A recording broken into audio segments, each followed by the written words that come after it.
بسم الله الرحمن الرحيم نحمده ونسلم على رسوله الكريم أما بعد فأعوذ بالله من الشيطان الرجيم بسم الله الرحمن الرحيم وبالآخرة هم يوقنون وقال النبي صلى الله عليه وسلم أكثروا ذكر هازم اللذات صدق الله العظيم وصدق رسوله النبي الكريم. معزز سامعین کرام، ایک انتہائی اہم مسئلے کی طرف آپ لوگوں کی توجہ کرانا چاہوں گا. وہ مسئلہ قبرستان کے حوالے سے ہے. اکثر اوقات یہ دیکھنے میں آ رہا ہے کہ قبرستان سے گزرتے ہوئے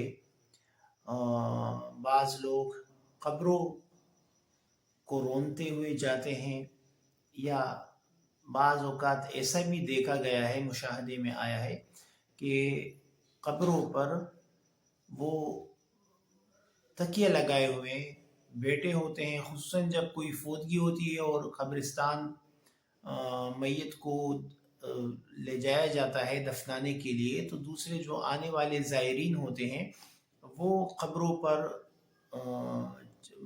چلتے ہیں، چڑھتے ہیں اور قبروں کو رونتے ہیں. یہ تمام چیزیں قرآن و سنت کی تعلیمات کے منافی ہیں.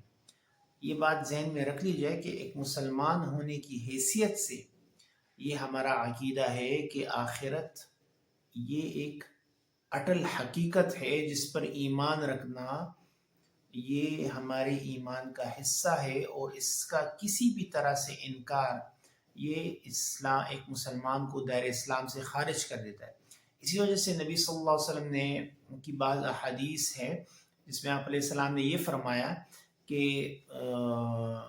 قبر پر تکیہ لگانا یہ اپنے مسلمان بھائی کو ایذا دینے، تکلیف دینے کے برابر ہے، تکلیف دینا ہی ہے. تو اس بات کو خصوصاً اچھی طرح ذہن میں بٹھا لیا جائے کہ جو ہمارے ہاں ابھی رواج چل پڑا ہے کہ قبروں کی اتنی فکر نہیں کی جاتی کہ یہاں پر قبر ہے، اس کو روندا جاتا ہے، اس پر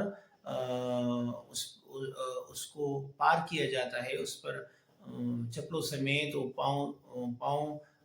پاؤں کے ذریعے اس کو رون دیا جاتا ہے.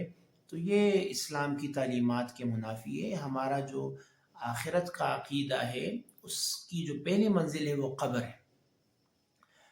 تو اس بات پر خصوصی توجہ کی ضرورت ہے. اللہ تبارک و تعالی ہمیں سمجھ کی توفیق عطا فرمائے. وما علینا الا البلاغ.